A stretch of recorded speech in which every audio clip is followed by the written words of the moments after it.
Hello, Donna here, and today we're making a mini junk journal made from paint samples. If you're anything like me, you have collected a few paint samples, or possibly a lot. These ones here are what we used to get back in the 70s and the 80s. They used to give you these in a booklet like this. And I've got tons of these. I've saved these because I used to do my own painting in my house. So I've got a lot of these. But now they give you a much bigger paint sample. So I've got a few of these ones. And I've got these over on my shelves over here, and so with all of these. But these ones here are just a square shape, and these ones here have the corners rounded. Now, I walked past them yesterday and I thought, oh, that's almost the shape of a journal cover. The card isn't that heavy, but it's heavy enough.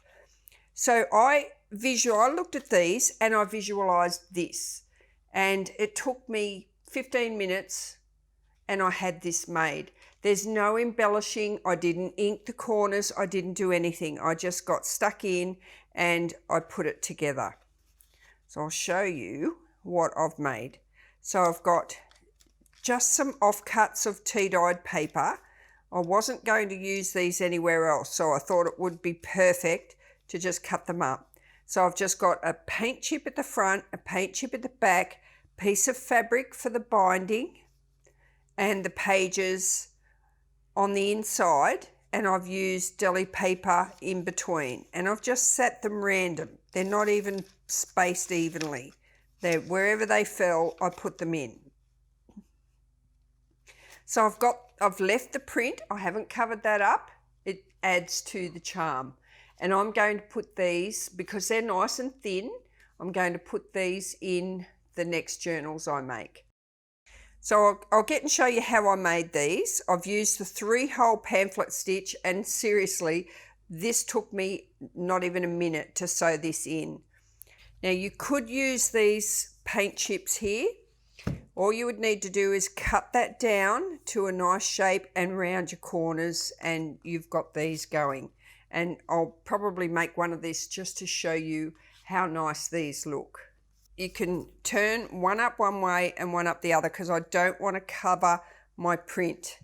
So the first thing I'm going to do is I'm going to grab some fabric.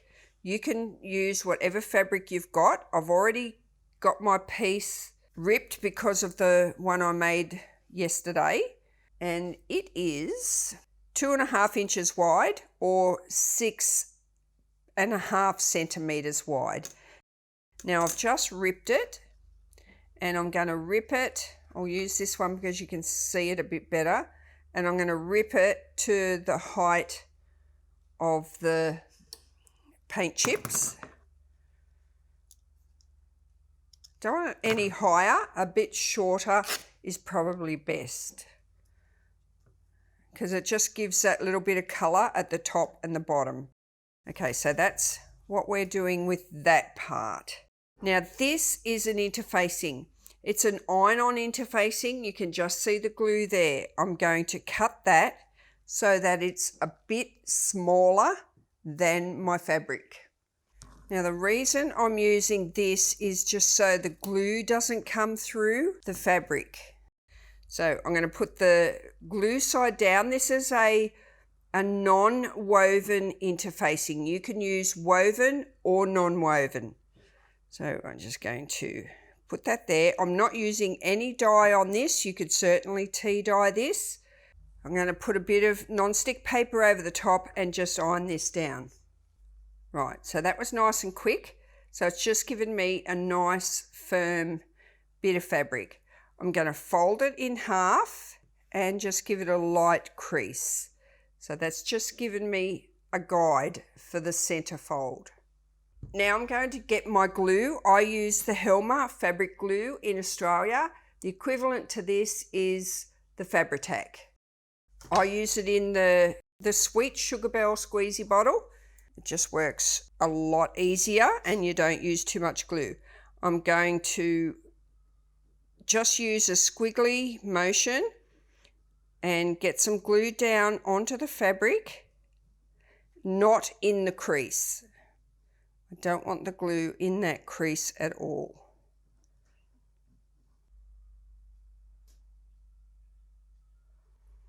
Turn it around and do the same on the other side. Okay, so we've got the binding and we've got our covers. Now we need to turn these over, just making sure you've got your print on the outside and that there. So we need to get them even. I'm going to put this just to the left of that center crease, and I'm going to use the line here. You can use a ruler. I'll sit that there so you can see it better. And then I'm going to pick this piece up and I'm going to use the ruler again, and I'm going to keep a tiny little gap between the front and the back cover and keeping that level at the top, just so that when I push that down into the glue, that it's even each side, and I've got that little hinge space in the center, and that allows me to close the book. Push that down with my finger or my bone folder.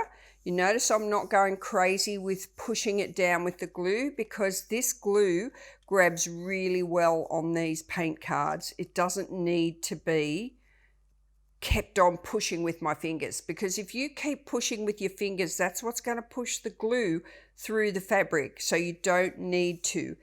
It's on there. It's not going anywhere. It's held quite well.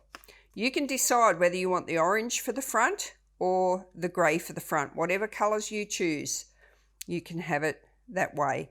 So that looks pretty cool. The cover is done. Now we'll get our pages ready. In Australia, we use A4. So I'm just going to use the tea-dyed paper. I'm going to fold it long ways. Okay, and then I'm going to cut it in half. So to do that, I'm going to fold it again long ways. Just makes it quick and easy to do it this way. So I'm going to cut that bottom bit off. There's my long fold.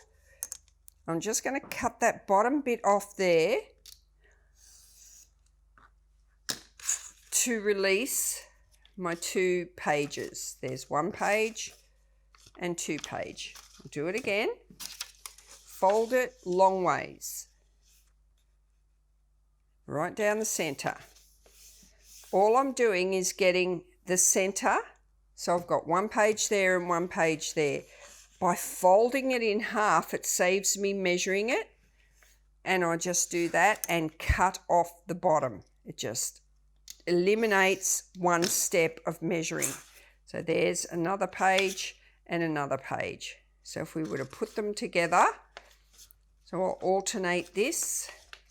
So I've got 1 there, because this one's just got a little bit of a design on the tea-dyed paper, and that one there. So I've got 4 bits of paper that are far too big for the cover. So I'll leave them there for a second. Then I've got all this deli paper. This is offcuts. So I'm going to fold my offcut paper to make some pages,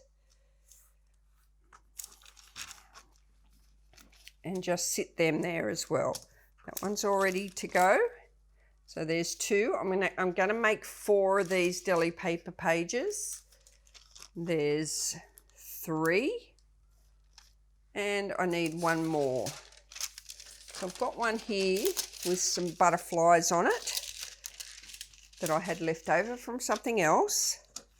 So I'm just going to cut that across here.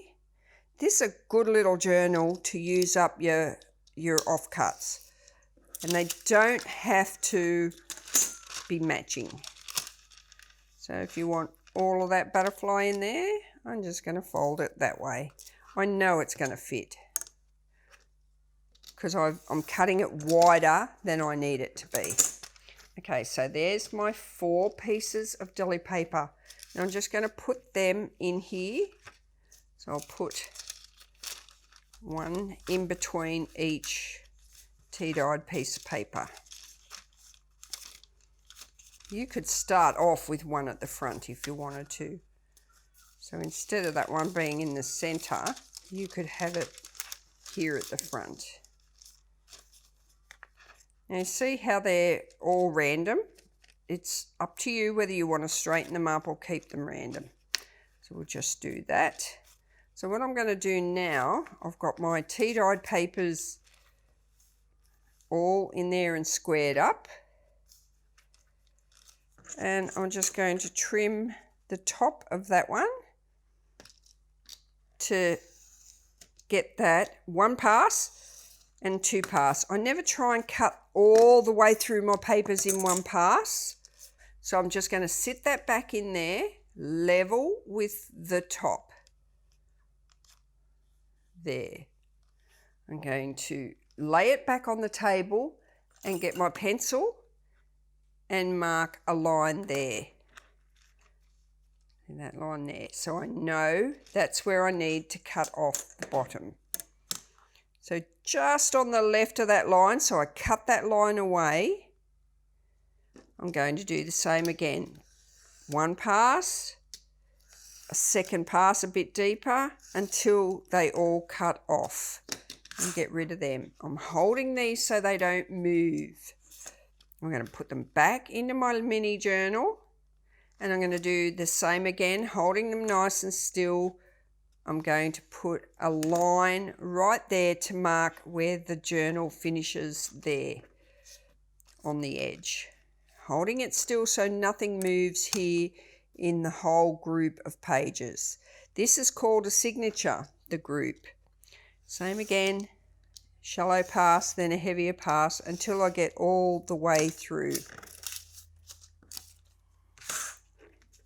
And there's our cute little signature for our mini journal.